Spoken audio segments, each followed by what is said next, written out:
नमस्कार दोस्तों, मैं विजय कुमार चौहान अपने इस एपिसोड कहानी कंटिन्यू में आपका स्वागत करता हूं। दरअसल यह घटना झारखंड के दुमका की है। वहां पर एक छात्रा है जिसका नाम अंकिता सिंह है। उसकी उम्र सर्टिफिकेट से देखा जाए तो महज 15 वर्ष 9 महीने और 2 ही दिन हुए थे। वह अपने परिवार के लिए काफ़ी जिम्मेदार व्यक्ति थी। वो ट्यूशन भी पढ़ाया करती थी, कक्षा 12 की पढ़ाई भी किया करती थी और अपने परिवार में सहयोग किया करती थी। लेकिन एक पागल लड़का या सरफिरा लड़का बोलें जिसका नाम शाहरुख था, वह उसको अपने प्यार में फांसना चाहता था। वह उससे शादी करना चाहता था और उसको इस्लाम कबूल करने के लिए बार बार ज़ोर दिया करता था। उसका नंबर वह एक उसकी सहेली से चोरी से चुपके से ले लिया। उसको मैसेज करता था, कॉल करता था। कॉल का जवाब न मिलने पर वह गुस्सा हो गया, नाराज़ हो गया और उसको धमकी दे डाला कि अगर तुम मुझसे बात नहीं करोगी, मुझसे मिलोगी नहीं, अगर मुझसे शादी का प्रपोजल स्वीकार नहीं करोगी तो मैं तुम्हें जान से मार दूंगा।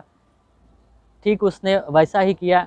22 अगस्त को रात के 9 बजे वह मैसेज पहले फ़ोन करता है। फ़ोन का जवाब न मिलने पर वह मैसेज में धमकी देता है कि अगर अंकिता तुम मुझसे बात नहीं करोगी, मैं तुम्हें जान से मार दूंगा, तुम्हें जीने नहीं दूंगा। उस मैसेज को पढ़ने के बाद भी अंकिता का कोई रिएक्शन नहीं रहता है। फिर शाहरुख और उसका एक छोटा दोस्त है जिसका नाम छोटू खान है, वो दोनों अंकिता के घर के पीछे वाले रास्ते से उसके खिड़की पर जाते हैं। उसके रूम में पेट्रोल छिड़क देते हैं जिसमें वो सोई थी सुबह के 4 बजे, और उसके घर में ढेर सारे कपड़े थे, वो भी ओढ़कर सोई थी। वो पेट्रोल पाते ही जैसे ही इसने माचिस से पेट्रोल पर माचिस मारा, वो पूरी तरह धुधक कर जलने लगी और वो पेट्रोल के आग में लिपट गई। वह दौड़ कर बाहर भागी तो बाहर देखी एक टग में पानी रखा हुआ था। पानी अपने ऊपर उड़ेल लेती, फिर भी वो आग शांत नहीं होता और धधक जाता है। यह घटना उसके पिताजी, छोटे भाई, दादा दादी ने देखा तो उसको कंबल में लपेटकर आग को शांत कराया, लेकिन तब तक काफ़ी देर हो चुकी थी। लगभग वो 90% जल चुकी थी। पास के ज़िले हॉस्पिटल में भर्ती कराया गया, लेकिन वहाँ के डॉक्टरों ने हाथ उठा दिया, बोला कि यह 90% जल चुकी है, इसको अब बचाना मुश्किल है। वहीं के एक रिम्स हॉस्पिटल है जाना माना, वहाँ पर रिफ़र किया गया, जिसमें 5 दिनों तक इलाज किया गया। इलाज के दौरान उसकी सांसें थम गई क्योंकि उसका शरीर का ज़्यादातर हिस्सा जल चुका था। और अंकिता रो रो कर बिलख बिलख कर कह रही थी कि मैंने उस लड़के को मना किया था, आखिर उसने जो चाहा वही किया। उसने धमकी दिया था कि मुझे मार डालेगा, उसने मुझे सच में जलाकर मार दिया। मैं उसको चाहती नहीं थी, मैं उसको पसंद नहीं करती थी, मैं अपने परिवार को सपोर्ट करना चाहती थी। वह ऐसा बयान पुलिस के सामने देती है। पुलिस उसको गिरफ्तार कर लेती है उसके बयान पर।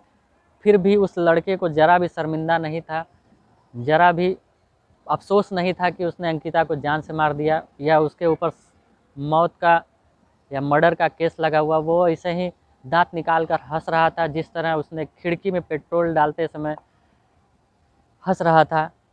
क्या यह प्री प्लान मर्डर था दोस्तों, या उसके पीछे किसी बड़े आदमी का हाथ है जो इस तरह का घिनौना कृत्य करने के बाद भी अपने आप को बहुत बोल्डली हंस रहा है? क्या प्रतीत करना चाहता है? क्या कि वह जो चाहे वो कर सकता है, उसके पास किसी का मजबूत सहारा है? दोस्तों, कोई भी लड़की हो उसको सपोर्ट कीजिए, और लड़कियों से भी कहना चाहते हैं कि अपना हिम्मत ना हारे, अपने घर परिवार सबको बताएं कि कोई आपको परेशान कर रहा है। ये ना सोचे कि लोग बातें बनाएंगे, अफवाह उड़ाएंगे, उनके कैरेक्टर पर दाग उठाएंगे।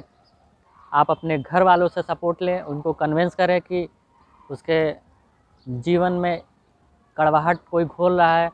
नहीं कोई सुनता है तो सीधे सीधे पुलिस में कंप्लेन कर दीजिए, जिससे आपको काफ़ी सहारा मिलेगा और आने वाली इस बड़ी दुर्घटना से आप साफ साफ बच सकते हैं। आपको बड़ी दुर्घटना से बचाया जा सकता है। जिस तरह का आधुनिक युग में सबको जीने का अधिकार है, उसी तरह लड़कियां भी अपने पैर पर खड़ी होना चाहती है। उनको भी सपोर्ट कीजिए, परिवार वाले, गार्जियन हो, भाई हो, सभी को समझें और लड़कियों को उनका हक दें। उनको भी जीने का हक है, उनको भी अपना फ़र्ज़ निभाने का मौका दें।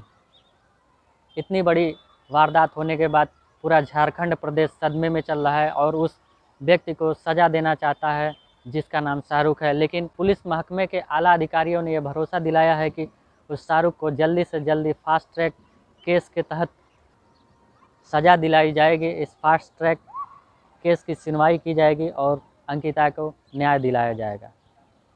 और बहुत ज़रूरी भी है, क्योंकि ऐसे मन चले और सर फिरे लोगों को सज़ा मिलना ना मिले तो फिर आगे और लोगों का मन बढ़ता जाएगा और भी नवयुवक इस तरह की घटना को अंजाम दे सकते हैं। मैं इस कहानी से आपको डिस्टर्ब नहीं करना चाहता, परेशान नहीं करना चाहता, न ही किसी को ब्लेम करना चाहता हूँ। बस इतना बताना चाहता हूँ कि आप जहाँ रहें सेफ रहें, सुरक्षित रहें, अपना ख्याल रखें और देखते रहें कहानी कंटिन्यू। हम आपको सजग करते रहेंगे, ऐसी कहानियों से रूबरू कराते रहेंगे जिसको जानकर आप सेफ रहने का प्रयास कर सकते हैं। नमस्कार दोस्तों।